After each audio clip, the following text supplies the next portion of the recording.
The Odyssey, written by Homer, retold by Gillian, illustrated by Neil Packer.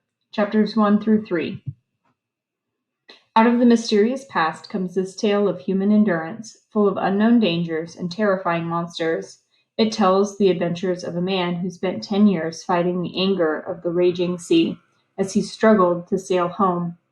This is the story of Odysseus of Ithaca, cleverest of all the kings of ancient Greece. Chapter 1: The War. It was the war that forced Odysseus to leave his home. When Paris of Troy ran off with the king of Sparta's wife, her husband gathered an army to fetch her back, and he called on all his fellow kings to join him, including Odysseus. There was no escape. Odysseus wanted to stay on Ithaca with his own wife, Penelope, and their baby son, Telemachus. But the other kings needed his quick wits and his cunning. When he didn't come, they went to Ithaca to find him. "Sparta is your ally," they said. "You swore to fight side by side with the Spartans, and that means helping to fetch Helen back from Troy." It was true. All the Greek kings had promised to help one another. With a heavy heart, Odysseus called his soldiers together and prepared a fleet of ships. The night before they left, he talked to Penelope, his wife. "This will be a fierce and bitter war," he said. "If I die, you are in charge of Ithaca, but only while Telemachus grows up. When he's a man, he'll take over, and you must get out of his way. Choose another husband for yourself and go to live with him." "I don't want any husband except you," Penelope said with tears in her eyes. "That's how it must be," Odysseus insisted. "Promise to do what I ask." Still with tears in her eyes, Penelope promised. "But you will come back," she said fiercely. "I know you will." "That depends on the gods," Odysseus said. He kissed her goodbye and hugged Telemachus. Then he went down to the long ships in the harbor, and he and his men set sail over the wine-dark sea. For 9 long, blood-stained years, the Greek army besieged the golden city of Troy, battering at its walls in vain, while the gods watched from their home on high Olympus. For 9 lonely years, Penelope stayed in Ithaca, taking care of the kingdom and waiting for the war to finish. As Telemachus grew tall and strong, she told him about his father, Odysseus, the cleverest king in Greece. "When the war ends," she said, "he will come back to us." In the 10th year of fighting, the Greeks tricked their way into Troy. The war ended in a storm of blood and fire, and the golden city of Troy was burned to ruins. One by one, the kings of Greece trailed home across the sea. Except Odysseus. Where was he? No one knew except the gods, gazing down from high Olympus. Zeus, the father of the gods and men. Athena, the goddess of wisdom. Hermes, the giant killer and messenger of the gods. And Poseidon, the dark earth-shaker who controlled the ocean. Only they saw the whole long story as it unfolded.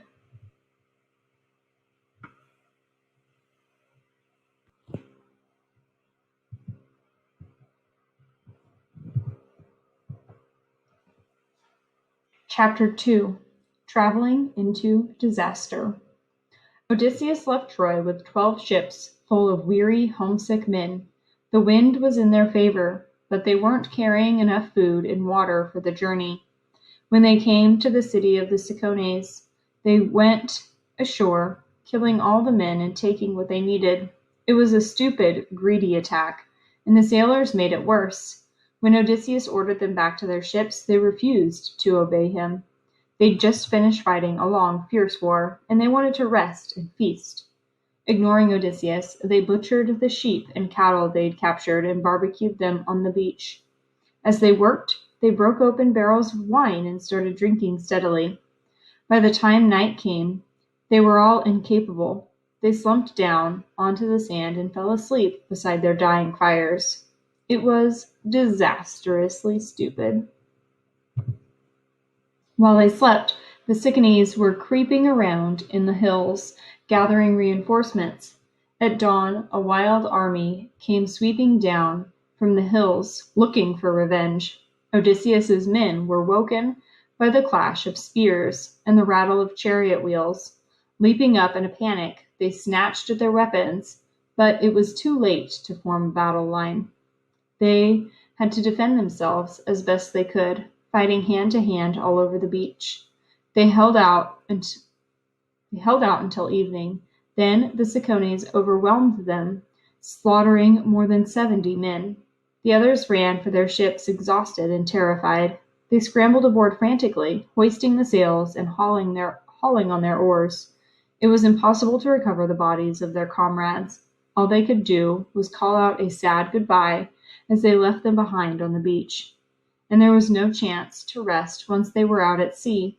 As soon as land disappeared, a great storm hit them, blackening the sky and ripping their sails to pieces.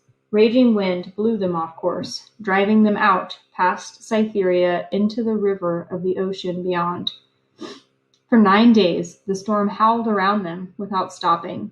There was nowhere to land. Dense cloud hid the sun in the daytime and the stars at night, and even Odysseus couldn't figure out where they were. On the 10th day, the wind dropped suddenly, and the sky cleared. They found themselves sailing beside a strange and beautiful shore covered with thick vegetation. It looked completely uninhabited. "Drop an anchor here," Odysseus called across the water. The 12 ships anchored side by side, and the sailors lowered little boats to take them ashore. This time they were much more cautious. Odysseus looked around wearily as they landed, and they were all watching out for enemies. But nothing moved except the leaves rustling in the breeze. By now they were desperately short of food and water, but this time Odysseus didn't send them all inland. He kept most of the men down on the beach to guard the boats. Only 3 of them were picked to go off and explore. He warned them to be careful. "If you meet any people, treat them politely," he said. "Tell them that this is a peaceful visit, that all we want is food and water." The 3 men headed off down a winding path that led into the trees. The others were left behind to keep watch, and they settled down beside the boats, alert for any sign of danger. All they could do was wait, and wait, and wait. The sun rose high in the sky, driving them almost mad with thirst, but Odysseus wouldn't let them leave the beach. They had to endure the full heat of the day, and they were still there at sunset when the light began to grow dim. Where were the 3 men who had gone exploring? Odysseus was anxious not to spend the night on the beach. That was too dangerous. But he couldn't abandon the men he'd sent inland. What had happened to them? Were they dead? He had to know. Dividing the rest of the sailors into 2 groups, he left one group with the boats. Then he led the other group along the path the 3 explorers had taken. It was very dark now, and they peered nervously into the undergrowth as they went. But nothing moved except their own shadows. In less than 10 minutes, they came to a clearing surrounded by tall trees, tangled with vines. The vines were dripping with clusters of golden fruit that brushed against their heads as they passed. The air was heavy with its rich, honeyed scent. Ahead of them, all across the clearing, people were lounging on the grass, men, women, and children sprawled together, languidly sucking at the golden fruit. And in the very center of the group, their hands full of fruit and their faces distant and entranced, were the 3 lost men Odysseus had come to find. "What are you doing?" he shouted at them. "Why are you idling here while the rest of us are waiting on the beach? We need to take on food and water and set sail for Ithaca." The 3 men looked up with stupid, vacant smiles. "Why should we struggle on?" one of them murmured. "What is Ithaca? Only a barren rock in the wide sea." "It's where your wives and families live," Odysseus said fiercely. The empty smiles didn't change. "What do wives and families matter?" said another of the men. "Nothing compares to being here, eating the lotus fruit." The lotus eaters beside him held out handfuls of fruit, calling to Odysseus and his companions, "Come here and lie with us, to eat the lotus." The sea is cold and cruel, and the lands beyond have no delights like this. Forget your homes and families. Stay here, eat, and forget. Odysseus saw the man next to him take a step forward into the clearing. Some of the others were wavering, staring at the lotus fruit. Unless he acted quickly, they would give in to the curiosity and taste it. Then he would lose them all. He lowered his voice and began whispering orders quickly. We have to get our comrades back to the ship. Rush in and carry them off, without listening to what they say.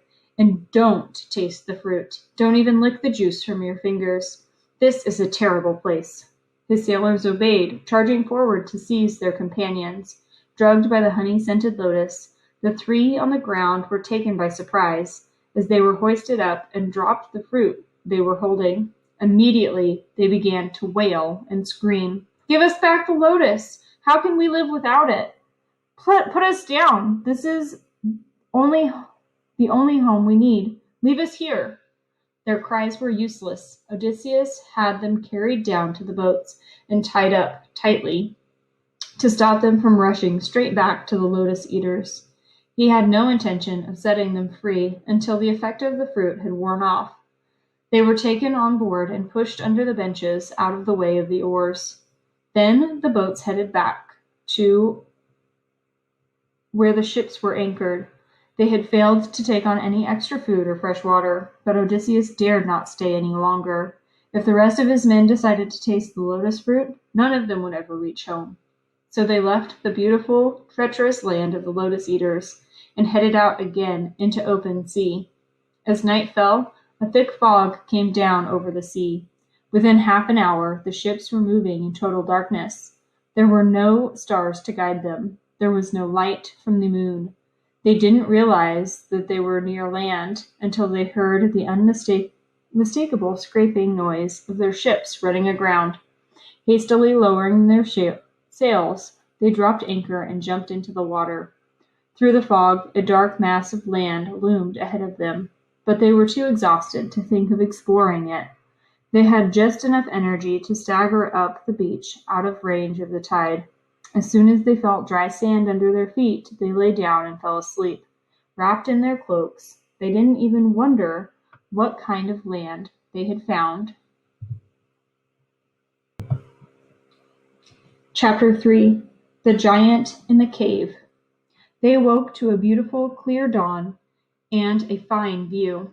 Their ships had run aground in a natural harbor, safely away from the wild, open sea. Behind the harbor was a stretch of rich grassland with luxuriant woods beyond. The place seemed to have everything they needed. Huge bunches of grapes grew on wild vines, and a spring of fresh water ran down into the harbor. Looking up at the wooded hills, Odysseus saw a herd of wild goats leaping from rock to rock. The gods must have brought us here, he said. He and his men took their bows and spears and went off to hunt the goats. In a very short time, they had enough meat to last for days, and they discovered that the island was uninhabited. At least it was safe to rest and relax. They feasted on roasted meat, washed down with wine they'd looted from the Cicones. Afterward, they lay on the beach, gazing across to the mainland. They heard the sound of voices drifting over the water, and the bleating of sheep and goats.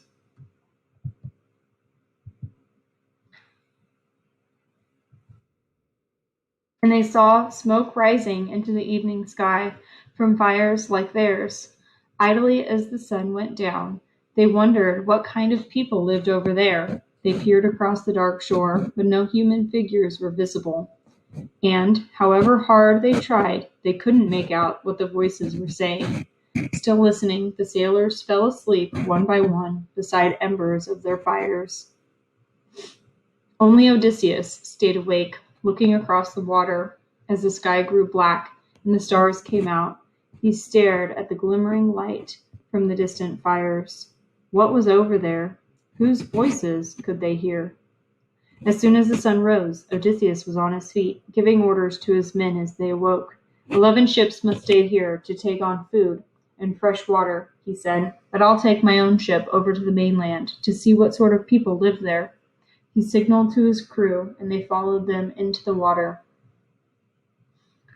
Clambering on board their ship, they took up their oars. It wasn't worth raising the sail, so they rowed the short distance to the opposite shore. Because they were rowing, they were facing backwards. It was only when they turned the ship ready to anchor that they had their first close look at the place where they were going to land. It was a strange, unsettling sight. A little way back from the shore, they saw the entrance to a vast cave, shadowed by laurel bushes. In front of the cave was a huge sheep pen made of great blocks of rough-cut stone.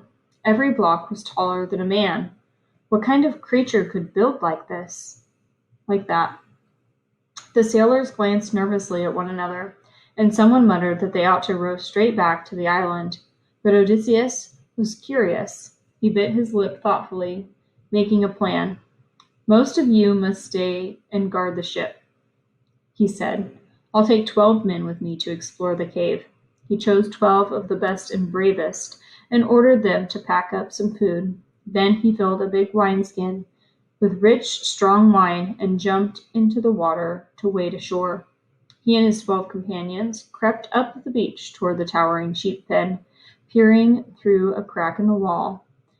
They saw that it was full of lambs, but there was no adult sheep. Odysseus guessed that the main flock was up in the high pastures with their shepherd, whatever he was. That gave them a chance to explore the cave. Odysseus crept cautiously up to the entrance, beckoning his men to follow. When their eyes adjusted to the darkness inside, they saw an amazing sight. The cave was very high and deep, and it was full of gigantic baskets and bowls. The baskets were filled with cheeses the size of cartwheels, and the bowls were brimming with milk and whey. "Look at all this food," cried one of the sailors. "There are enough cheeses and lambs to last us all the way back to Ithaca." "We don't need to come as looters," Odysseus said. "I've brought gifts for the owner of this cave.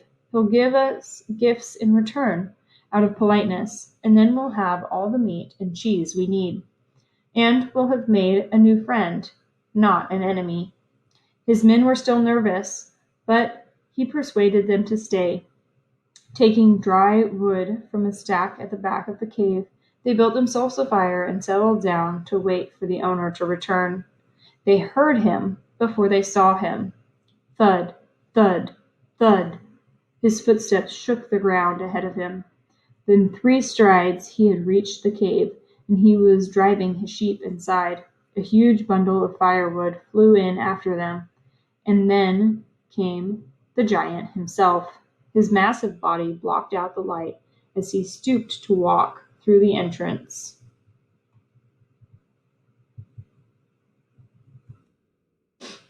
When Odysseus and his men saw the vast dark shape, they rushed to the back of the cave to hide in the shadows. By the time they turned around to take another look, the monster was blocking the entrance of the cave with a great slab of stone. They were trapped. Shivering in their corner, they watched him sniff at the dying embers of their fire. His massive head turned left and right, peering around. Then he heaped more wood onto the fire. The flames shot up, and they saw his face for the first time. It was broad and ugly, with a jutting nose and a thick, heavy jaw. In the center of his forehead was a single, hideous eye. His only one. They were trapped in the cave of a Cyclops. The monster milked his sheep, guzzling down the first bucketful in a single gulp.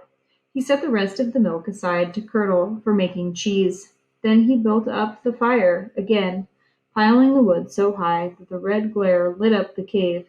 This time he looked around more carefully, searching for intruders. When he saw Odysseus and his men, he bellowed, "Sheep stealers!" "We're not thieves," Odysseus said, stepping forward boldly. "We're Greek soldiers, sailing home from the war in Troy." The Cyclops peered suspiciously at them. "Sailing? Where's your ship, then?" Odysseus certainly wasn't going to tell him that. He made a sad face and gazed up at the giant. "Our ship was wrecked," he said. "Poseidon, the earth-shaker, whipped up a great storm and swamped it, and we are the only men who didn't drown. Please give us food and shelter." The Cyclops laughed scornfully. Instead of answering, he reached out and grabbed two of Odysseus's men. Cramming them into his mouth, he gulped them down, grinning as the other sailors shouted in horror. Then he guzzled another bucketful of milk and sprawled on the floor, falling asleep immediately. His body was like a mountain, filling half the cave. As soon as he began to snore, Odysseus darted forward, ready to draw his sword. "I can climb up his arm," he thought, "and stab him while he's asleep." The sword was halfway out of his scabbard before he realized how stupid he would be to use it. If he killed the Cyclops, who would let them out of the cave?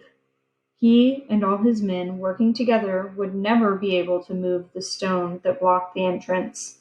Only the Cyclops was strong enough for that. Without him, they would be trapped in the cave forever, doomed to a slow death by starvation. They had to escape. If they didn't, the Cyclops would eat them all. But they couldn't get out of the cave without his help. How could they trick him into doing that? All night, Odysseus lay awake and thought, working out one plan after another. By morning, he knew what he was going to do, but it wouldn't be easy. The Cyclops had no intention of setting them free. When he awoke, he snatched two more of the men and ate them for his breakfast. Then he rolled the stone away and drove his sheep out of the cave. But he kept a constant watch on Odysseus and his companions to stop them from sneaking out with the sheep. As soon as the whole flock was outside, he followed, grinning cruelly as he pushed the stone back into place.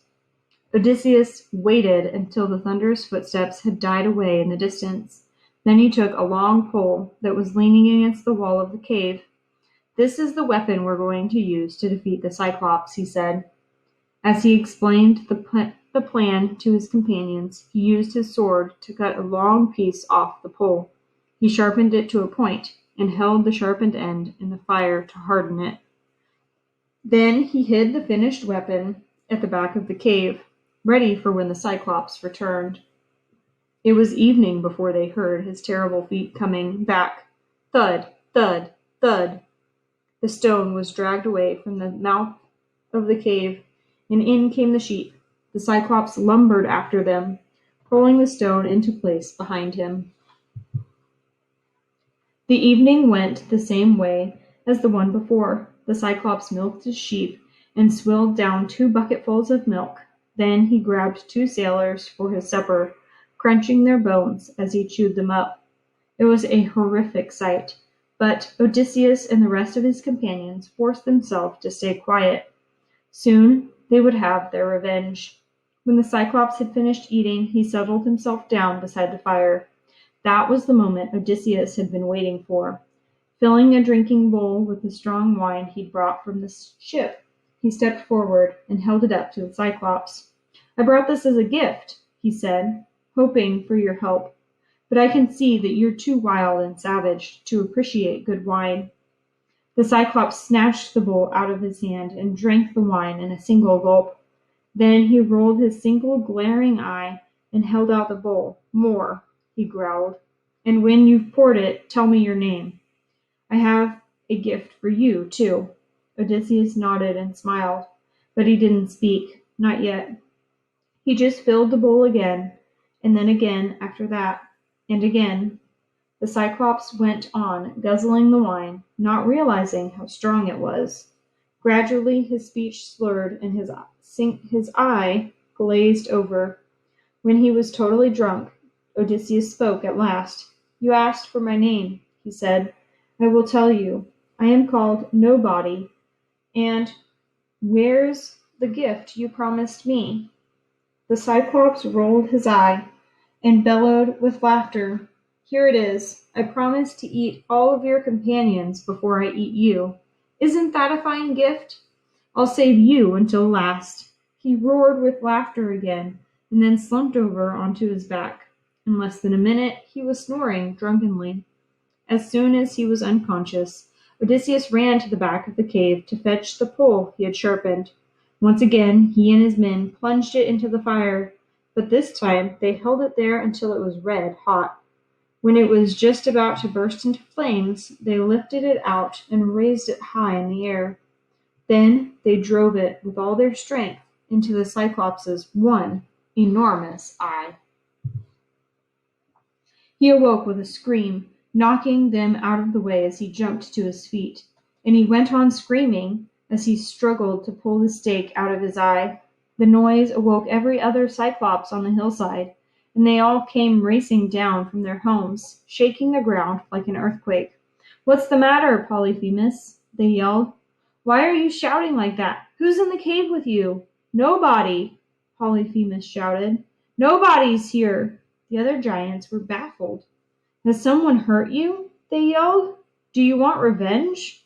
"Nobody has hurt me," Polyphemus bellowed. "I want revenge on nobody." "Then why are you making such a fuss?" the others shouted angrily. "Be quiet and let us get to sleep." They stomped away up the hill, leaving Polyphemus blundering around in the cave in agony. The worse the pain grew, the more he wanted revenge. When morning came, he rolled the stone away from the mouth of the cave to let the sheep go out to pasture, but he was determined not to let his enemies escape. Sitting down in the entrance, he stretched out his great arms, running them over the ground to make sure that only sheep got past him. The sailors looked desperately at one another. What could they do now? If they tried to sneak out with the sheep, they were sure to be caught. But Odysseus had thought of that and made another plan. While it was still dark, he tied the Cyclops' great sheep together in threes, knotting willow twigs into their thick, curly wool. Now, without making a sound, he showed his men in sign language how to cling on underneath the middle sheep. Once they were up, he tied them securely in place. As soon as he let the sheep go, they trotted toward the mouth of the cave. Polyphemus ran his hands over the backs and around their feet, searching for the sailors, but the men were hidden in the thick wool and protected by sheep on each side, and he didn't find them. One by one, they were carried out of the cave until only Odysseus was left. All the sheep had gone now, except the big ram that led the flock. Jumping up underneath it, Odysseus clung to its fleece. He twisted his arms and legs into the wool as the animal trotted toward Polyphemus. "Oh, my ram," Polyphemus said, when he felt its horns. "Why are you last instead of leading the way? What's the matter with you?" He kept the ram in front of him, running his hands over it. Underneath, Odysseus held his breath as the thick fingers came toward him.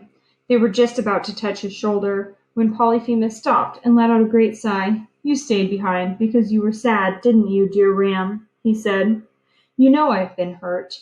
If I could find nobody, that treacherous weakling, I would beat his brains out. Oh, if only you could tell me where he is." For a second he paused, almost as though he expected the ram to speak. Then he let it go, and it trotted out of the cave. Odysseus loosened his cramped hands and jumped down. Quickly he untied his men, and they all raced toward their ship, herding the fat sheep with them. It would have been the perfect escape, if only Odysseus had kept his mouth shut. But he didn't. As the ship left the shore, he ran to the stern and yelled triumphantly at Polyphemus. I'm a treacherous weakling, am I, Cyclops? Well, this weakling has just defeated you and given you the punishment you deserve." The Cyclops heard his voice and charged toward the sea with a roar. Heaving a great rock out of the ground, he flung it into the sea, aiming toward the sound. The splash set the ship rocking, and the sailors pleaded with Odysseus to be quiet, but he wouldn't stop shouting. "Do you know who was clever enough to trick you?" he yelled at Polyphemus. Well, I can tell your friends it. Well, you can tell your friends it was. It wasn't nobody. It was Odysseus, king of Ithaca. The Cyclops bellowed and lifted his massive hands, calling out to the god Poseidon, who was his father. Father Poseidon, grant me revenge. Stop Odysseus from reaching his home in Ithaca, or if he must reach home, let it be only after a long journey. Let him lose all his companions and all his ships, and arrive in Ithaca like a wretch, to find his home full of trouble. The sea welled and thundered, boiling around Odysseus's ship. His men pulled at their oars, desperate to return to the island where they had left their comrades and the other 11 ships. They were terrified of being wrecked before they could reach it.